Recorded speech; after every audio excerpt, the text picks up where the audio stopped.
रामनगर नाम का एक छोटा सा शहर था जहां एक पुराना इंजीनियरिंग कॉलेज था। इस कॉलेज का बॉयज हॉस्टल अपनी डरावनी कहानियों के लिए मशहूर था। हॉस्टल की बिल्डिंग करीब 50 साल पुरानी थी और कहा जाता था कि यह पहले एक अस्पताल हुआ करता था। उस अस्पताल में कई मरीजों की मौत हो चुकी थी और उनकी आत्माएं आज भी वहां भटकती हैं। हॉस्टल के स्टूडेंट्स अक्सर रात में अजीब अजीब सी आवाजें सुनते थे, कभी किसी के रोने की आवाज तो कभी किसी के चलने की। लेकिन ये कहानियां सुनकर ज्यादातर स्टूडेंट्स हंसते और इन्हें मजाक समझकर टाल देते थे। इसी हॉस्टल में अजय नाम का एक लड़का रहता था।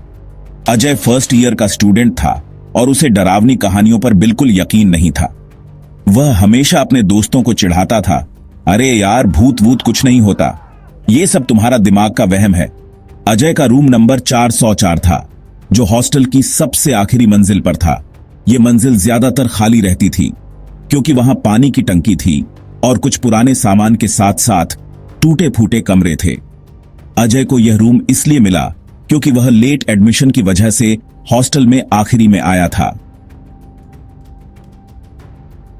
अजय ने अपने रूम में सामान सेट किया और अपने दोस्तों रोहन, विक्रम और सुमित को बुलाया। चारों ने मिलकर रात में पार्टी करने का प्लान बनाया।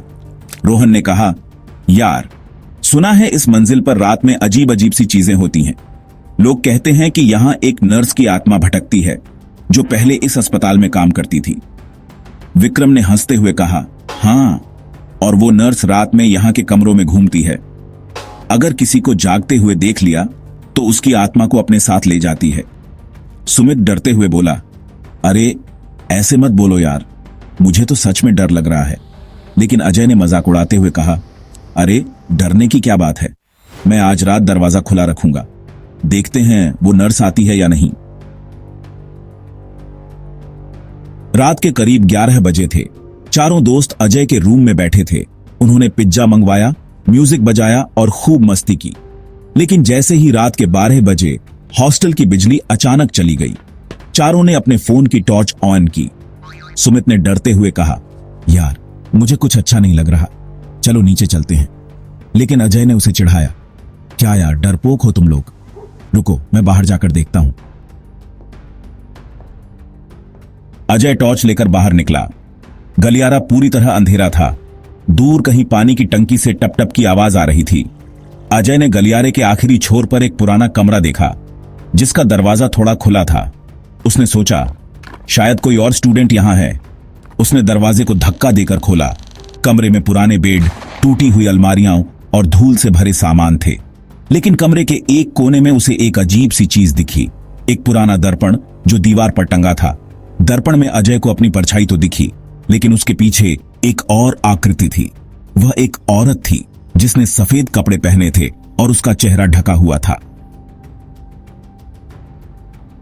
अजय का दिल जोर जोर से धड़कने लगा। उसने पलटकर देखा, लेकिन वहां कोई नहीं था। उसने सोचा, शायद मेरा वहम है। वह वापस अपने रूम की तरफ भागा।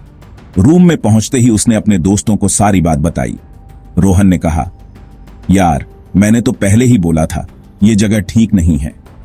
सुमित डर के मारे कांप रहा था, लेकिन अजय ने हिम्मत दिखाते हुए कहा, अरे कुछ नहीं है, मैंने शायद गलत देखा, चलो सो जाते हैं। अगली रात अजय अकेला था।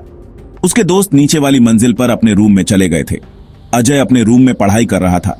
रात के करीब 1 बजे उसे अपने दरवाजे पर हल्की सी खटखटाहट सुनाई दी। उसने सोचा, शायद रोहन या विक्रम है। उसने दरवाजा खोला, लेकिन बाहर कोई नहीं था। गलियारा खाली था। उसने दरवाजा बंद किया और वापस अपनी किताब में ध्यान लगाने की कोशिश की। लेकिन कुछ मिनट बाद फिर से खटखट की आवाज आई। इस बार आवाज तेज थी। अजय ने फिर से दरवाजा खोला, लेकिन इस बार भी कोई नहीं था। अजय को गुस्सा आ गया। उसने सोचा, कोई मजाक कर रहा है। उसने गलियारे में जोर से चिल्लाया, कौन है, सामने आओ। उसकी आवाज गलियारे में गूंजी, लेकिन कोई जवाब नहीं आया। तभी उसे गलियारे के आखिरी छोर से एक हल्की सी फुसफुसाहट सुनाई दी। आवाज ऐसी थी जैसे कोई औरत धीरे धीरे कुछ बोल रही हो। अजय ने टॉर्च की रोशनी उस तरफ डाली। वहां वही पुराना कमरा था जिसका दरवाजा अब पूरी तरह खुला था। अजय का मन डर से भर गया, लेकिन उसकी जिज्ञासा ने उसे उस कमरे की तरफ खींच लिया। वह धीरे धीरे कमरे की तरफ बढ़ा।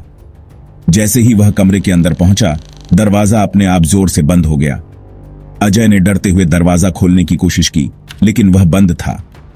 तभी उसे दर्पण में फिर से वही औरत दिखी। इस बार उसका चेहरा साफ था, उसकी आंखें पूरी तरह काली थीं और चेहरा पीला पड़ गया था। वह हंस रही थी और उसकी हंसी पूरे कमरे में गूंज रही थी। अजय ने चीखने की कोशिश की, लेकिन उसकी आवाज गले में ही अटक गई। तभी उसने महसूस किया कि कोई उसके पीछे खड़ा है। उसने पलटकर देखा तो वही औरत उसके ठीक पीछे थी। उसने अजय के कंधे पर अपना ठंडा हाथ रखा और कहा, तुमने मुझे बुलाया था, अब तुम मेरे साथ रहोगे। अजय डर के मारे बेहोश हो गया। जब मुझे होश आया तो मैं अपने रूम में था। सुबह के 7 बज रहे थे। मैंने सोचा शायद यह सब एक बुरा सपना था, लेकिन जब मैंने अपने कंधे को देखा तो वहां 5 उंगलियों के निशान थे, जैसे किसी ने मुझे जोर से पकड़ा हो। मैं डर के मारे अपने दोस्तों के पास भागा और सारी बात बताई। रोहन ने कहा, यार मैंने तो बोला था, यह हॉस्टल ठीक नहीं है, चल वार्डन को बताते हैं।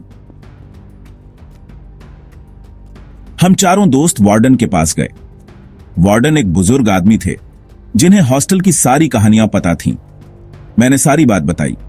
वार्डन ने गंभीर चेहरा बनाकर कहा, बेटा तुमने जो देखा वह सच है। यह हॉस्टल पहले एक अस्पताल था। उस कमरे में एक नर्स रहती थी जिसका नाम सुशीला था। उसने कई मरीजों की जान बचाई, लेकिन एक रात अस्पताल में आग लग गई। सुशीला मरीजों को बचाने की कोशिश में जलकर मर गई। तब से उसकी आत्मा यहां भटकती है। वह उन लोगों को परेशान करती है जो उसका मजाक उड़ाते हैं। मैंने डरते हुए पूछा, तो अब क्या होगा सर? वार्डन ने कहा, तुम्हें यहां से रूम शिफ्ट करना होगा और उस कमरे को हमेशा के लिए बंद कर देना होगा। वार्डन ने मुझे तुरंत दूसरी मंजिल पर एक नया रूम दे दिया। उस पुराने कमरे को ताला लगाकर सील कर दिया गया। कुछ दिन बाद मैं अपने नए रूम में रहने लगा। मुझे लगा कि अब सब ठीक हो गया है, लेकिन एक रात जब मैं सो रहा था, मुझे फिर से वही फुसफुसाहट सुनाई दी। मैंने आंखें खोली तो देखा कि मेरे रूम की दीवार पर एक साये जैसी आकृति थी। वो साया धीरे धीरे बड़ा हो रहा था। मैंने डरते हुए अपने बेड से उठने की कोशिश की, लेकिन मेरा शरीर हिल ही नहीं रहा था। तभी उस साये ने एक औरत की शक्ल ले ली। वही नर्स थी। उसने मेरी तरफ देखा और कहा, तुम मुझसे बच नहीं सकते। मैंने सारी हिम्मत जुटाकर भगवान का नाम लिया और जोर से चिल्लाया। मेरी चीख सुनकर बगल के रूम से मेरे दोस्त दौड़कर आए। जब वे रूम में पहुंचे तो मैं बेड पर कांप रहा था।